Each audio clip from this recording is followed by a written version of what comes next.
Re thagola dipapadi ka tsereng le tona la bahahlaodi Patricia Delile le kgothaleditse boto ya bahahlaodi Afrika Borwa ho hlakola morero wa ho tshehetsa sehlopha sa English Premier League sa Tottenham Hotspur ka ditjhelete ka hore ikamahanye le molao wa tsamaiso ya ditjhelete.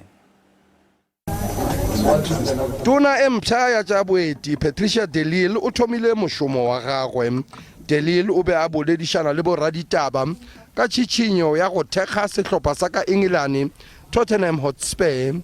Tshitshinyo ye e tsoshitse dipolelo tse dintsi mo nageng. My advice to the board, considering all of these factors, considering the priorities that we need in our country, and considering that this thing is out in the public, we owe the public an explanation.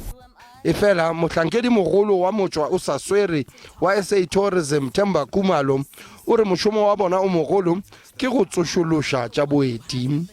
We are mandated as South African tourism to market the country internationally and domestically. Thekgo ye ya mengwaga e meraro e be e swanetše go thoma pele ga sehla seo se tlago sa liki ya ka England. Leina la SA Tourism le be le tlo bonala mo jereseng ya Tottenham Hotspur gomme go be go tlo bonala le dipoto tša SA Tourism dipapading tša sehlopha se.